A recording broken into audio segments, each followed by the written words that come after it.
Hello friends, astro ब्रह्मांड में आपका स्वागत है। मैं हूं आपकी एस्ट्रोलॉजर श्वेता आंवले और मैं लाई हूं आपके लिए लर्न फ्री एस्ट्रोलॉजी ऑनलाइन।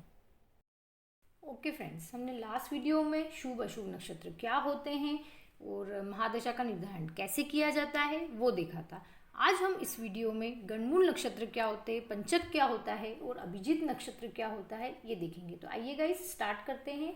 तो ये हमारे 6 नक्षत्र गणमूल नक्षत्र में आते हैं। ठीक है, जब हमारा चंद्रमा इन 6 नक्षत्र में से किसी भी एक नक्षत्र में होता है तो कहा जाता है कि बच्चे का जन्म गणमूल नक्षत्र में हुआ है।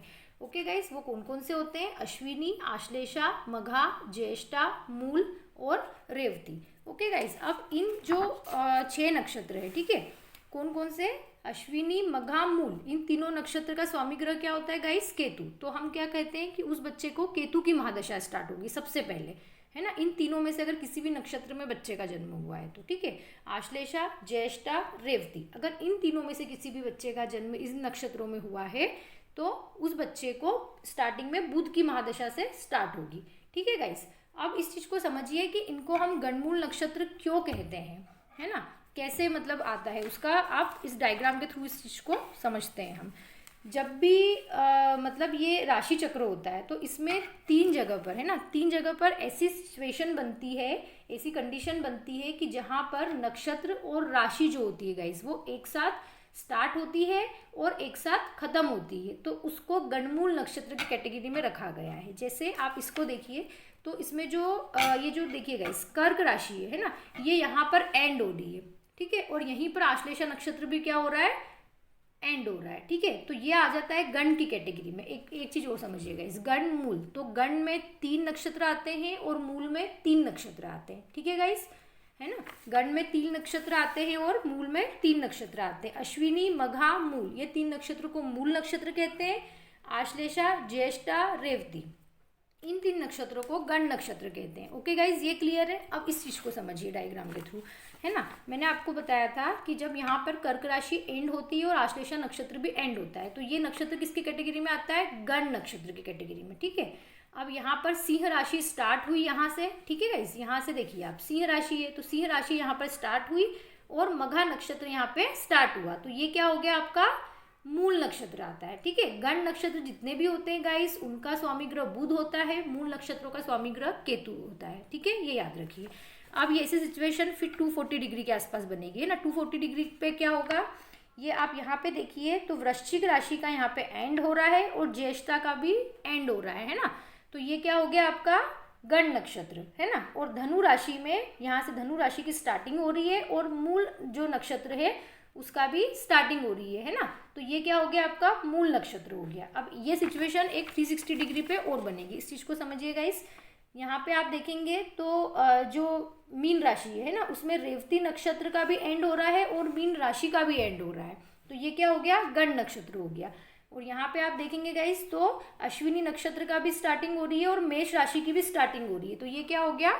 मूल नक्षत्र हो गया। तो इस राशि चक्र में 3 बार ऐसी सिचुएशन बनती है जहाँ पे नक्षत्र और राशि एंड होते हैं स्टार्टिंग से, और मतलब और स्टार्ट होते हैं। ठीक है, तो ऐसी ये जो 3 सिचुएशन बनती है इसको हम बोलते हैं गणमूल नक्षत्र कहा जाता है। इस नक्षत्र में जन्म लेने वाले बच्चों पर भार होता है, उनके माता पिता को कष्ट होता है ना, कभी बच्चे को भी भार होता है, तो वो सब चीज़ें समझने अभी हम समझेंगे आगे और कि कब कैसे मतलब कैसे सिचुएशन वो बनती है। ठीक है गाइस, अब आप इस चीज़ को समझिए कि जैसे अगर मैंने आपको एक चीज़ और क्लियर बताई थी कि हर नक्षत्र के गाइस 4 चरण होते हैं। कितने होते हैं? हर नक्षत्र के 4 चरण होते हैं। ठीक है गाइस, अब आपको देखना है कि उन चारों चरण में मतलब इन 6 नक्षत्र के जो 4 चरण है उसमें अलग अलग वो फल देगा, है ना, किसमें बच्चे का जन्म हुआ है उसके अकॉर्डिंग। ठीक है गाइस, तो हम आइए हम इस चीज़ को समझते हैं। मान लीजिए कि ये अश्विनी नक्षत्र है ना। अब अश्विनी नक्षत्र के पहले चरण में अगर बच्चे का जन्म हुआ है ना, तो वो उसके पिता को कष्ट रहेगा। दूसरे चरण में हुआ है तो उस बालक को अपने खुद के धन की हानि होगी, है ना। तीसरे चरण में हुआ है तो वो यात्राएं करता रहेगा फालतू की, है ना। चौथे चरण में हुआ है तो उसको हेल्थ इश्यूज आएंगे। ठीक है, अब वैसे ही अगर आश्लेषा नक्षत्र में किसी बच्चे का जन्म हुआ है, अब 4 चरण में से किस चरण में हुआ है वो चीज़ समझते हैं। ठीक है गाइस, पहले चरण में हुआ है तो वो शुभ फल देगा, दूसरे चरण में हुआ है तो वो पिता को धन की हानि देगा, तीसरे चरण में अगर वो हुआ है तो वो माता को कष्ट देगा और माता के मायके पक्ष को कष्ट देगा, ठीक है। चौथे चरण में अगर बच्चे का जन्म हुआ है तो वो पिता के लिए कष्ट होगा, ठीक है। अब हम मघा को देखते हैं। मघा के अगर पहले चरण में बच्चे का जन्म हुआ है तो माता को कष्ट, दूसरे चरण में तो पिता को कष्ट, तीसरे चरण और चौथे चरण में अगर हुआ है तो वो बेस्ट रिजल्ट देने के लिए बाध्य होगा, ठीक है। अब ज्येष्ठा नक्षत्र को देखते हैं हम। ज्येष्ठा में अगर पहले नक्षत्र में हुआ है बच्चे का जन्म तो क्या होगा गाइस, बड़े भाई को कष्ट होगा। दूसरे में हुआ है तो छोटे भाई को कष्ट होगा। तीसरे में हुआ है तो माता पिता को कष्ट होगा और चौथे में हुआ है तो उस बच्चे को खुद ही को कष्ट होगा, ठीक है। अब हम देखते हैं मूल नक्षत्र। मूल नक्षत्र में क्या होगा गाइस, अगर पहले चरण में हुआ है तो उसके पिता को कष्ट होगा, ठीक है। दूसरे चरण में हुआ है तो माता को कष्ट होगा। तीसरे चरण में हुआ है तो माता पिता दोनों को धन की हानि होगी और चौथे चरण में हुआ है गाइस तो उसको शुभ माना जाता है, ठीक है। अब हम रेवती में देखते हैं। रेवती के अगर पहले, दूसरे या तीसरे चरण में अगर बच्चे का जन्म हुआ है तो वो शुभ होता है, ठीक है गाइस। अगर चौथे चरण में हुआ है तब माता पिता को उससे कष्ट होता है ना।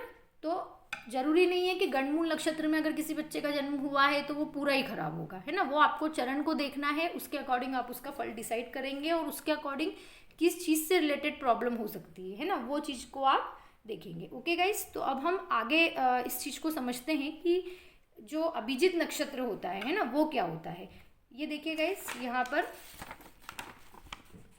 ये उत्तराषाढ़ा है ना और श्रवण, इन दोनों नक्षत्रों के बीच में ये अभिजित 28वां हमारा नक्षत्र होता है गाइस, ठीक है। जब हमारी अर्थ मूव करती है तो उसके टाइम पीरियड में जो भी वेरिएशंस आता है उसके कारण ये नक्षत्र बनता है, ठीक है गाइस। इसका नाम क्या है, अभिजित नक्षत्र। और ये नक्षत्र मकर राशि में बनता है गाइस, ठीक है। और ये नक्षत्र बनता है 6 डिग्री 40 मिनट से लेकर 10 डिग्री 53 मिनट 20 सेकंड तक ये नक्षत्र होता है। तो इस नक्षत्र का टाइम पीरियड कितना हो गया, 4 डिग्री 13 मिनट 20 सेकंड, ठीक है गाइस। और इस नक्षत्र में मतलब एक एक चरण, हर नक्षत्र के 4 चरण होते हैं गाइस, तो एक एक चरण इस नक्षत्र का कितने डिग्री का है, 1 डिग्री 3 मिनट 20 सेकंड का। दूसरे नक्षत्र में 3 डिग्री 20 मिनट का होता है ना। इस नक्षत्र का एक चरण कितने का होता है, 1 डिग्री 3 मिनट 20 सेकंड का। ये एक छोटा नक्षत्र होता है, लेकिन इस नक्षत्र में किए गए सारे कार्य श्रेष्ठ होते हैं। इसमें आपको पूर्ण विजय के योग होते हैं। इस नक्षत्र को सभी नक्षत्रों में श्रेष्ठ माना गया है गाइस, ठीक है। और ये अधिकतर नॉर्मली 12 से 1 के बीच में रहता है, लेकिन बुधवार के दिन इस समय राहु काल होता है, तो बुधवार को छोड़कर और बाकी सारे टाइम पर ये नक्षत्र जो होता है मतलब डेली हमारे 12 से 1 के बीच में मतलब अप्रॉक्स रहता ही है ये नक्षत्र, ठीक है। इसमें हमको कभी भी कोई भी मतलब ऐसा अनैतिक काम या अनिष्टकारी काम ऐसा नहीं करना चाहिए, क्योंकि ये नक्षत्र में आपको विजय मिलती है ना। तो इस नक्षत्र में आपको शुभ ही काम करना चाहिए, इस बात का ध्यान रखिएगा इस, ठीक है। अब हम आते हैं पंचक क्या होता है ना। तो गाइस इसको समझिए, पंचक में क्या होता है, जब हमारा चंद्रमा कुंभ राशि और मीन राशि में प्रवेश करता है, दोनों में, है ना। तो उस समय, उस टाइम पीरियड को हम क्या बोलते हैं गाइस, पंचक बोलते हैं, ठीक है। अब जो पंचक होता है उसमें ये सारे नक्षत्र क्या होते हैं, इन्वॉल्व होते हैं। धनिष्ठा का 2 चरण होते हैं, शतभिषा के 4 चरण, पूर्वा भाद्रपद के 4 चरण, उत्तरा भाद्रपद के 4 चरण और रेवती का 4 चरण, है ना। इस चीज़ को यहाँ पे समझिए गाइस, ठीक है। आपको विजिबल है ये पंचक वाला, देखिए, ये देखिए गाइस, ठीक है। इसमें आपको ये डायग्राम के थ्रू इसको समझिए। ये जो पंचक होता है, जब भी हमारा चंद्रमा कुंभ और मीन राशि में प्रवेश करता है तब इस टाइम पीरियड को हम पंचक कहते हैं, ठीक है गाइस। चंद्रमा का टाइम पीरियड कितना होता है, 27.3 डेज में वो पूरे 27 नक्षत्र में आपको पता है विजिट कर लेता है ना। तो हर 27 दिन के बाद वापस से वही प्रोसेस रिपीट होती है चंद्रमा की, ठीक है। तो जब ये 5 नक्षत्र इसमें इन्वॉल्व होते हैं, कुंभ और मीन राशि में, कौन कौन से, धनिष्ठा के 2 चरण तक नहीं होता है, ठीक है, पंचक। धनिष्ठा के आगे के जो 2 चरण होते हैं वो शतभिषा के 4 चरण, पूर्वा भाद्रपद के भी 4 चरण और उत्तरा भाद्रपद के 4 और रेवती के 4 चरण। इस टाइम पीरियड को हम क्या कहते हैं गाइस, पंचक कहते हैं, ठीक है गाइस। इसको समझ लिया आपने अच्छे से, पंचक क्या होता है। अब हम आगे उस चीज़ को देखते हैं कि पंचक में क्या क्या चीज़ें करना वर्जित होता है गाइस, ठीक है। तो पंचक में आप कोई भी शुभ काम नहीं करते हैं, है ना। दक्षिण दिशा की आपको यात्रा नहीं करनी चाहिए, छत नहीं डालना चाहिए, कंस्ट्रक्शन नहीं करना चाहिए, ओके गाइस, है ना। इसमें मतलब जैसे अगर किसी की मृत्यु हो जाती है पंचक में, तो गाइस इसमें क्या होता है कि अगर मान लीजिए कि पंचक के शतभिषा नक्षत्र में हुई है किसी की मृत्यु, है ना, तो आने बचे हुए कितने नक्षत्र बाकी है, तो उतने 4 नक्षत्र बाकी है कि 3 नक्षत्र बाकी है ना। तो उतने नक्षत्र के अकॉर्डिंग उस व्यक्ति के साथ में आटे या कुश का मतलब पुतला उस शव के साथ में आपका उसका भी अंतिम संस्कार करना होता है, जिससे पंचक के प्रभाव को कम किया जा सके। ओके गाइस, तो इस चीज़ का ध्यान रखना पड़ता है। और पंचक अलग अलग वारों से स्टार्ट होने वाला पंचक अलग अलग होता है ना। रविवार से स्टार्ट होने वाला रवि पंचक होता है, इसमें इसको रोग पंचक कहते हैं। सोमवार से स्टार्ट होने वाला जो पंचक होता है उसको राज पंचक कहते हैं। मंगलवार से स्टार्ट होने वाला पंचक अग्नि पंचक होता है, इसमें आग लगने का खतरा होता है। बुधवार और गुरुवार से स्टार्ट होने वाला पंचक को अशुभ पंचक कहते हैं। ठीक है, शुक्रवार से स्टार्ट होने वाला जो पंचक होता है उसको चोर पंचक कहते हैं। शनिवार से स्टार्ट होने वाला जो पंचक होता है उसको मृत्यु पंचक बोलते हैं। तो ये सब अलग अलग टाइप के पंचक होते हैं ना। पंचक में कोई भी शुभ काम करना और ये सब चीज़ें क्या होती है, वर्जित होती है गाइस।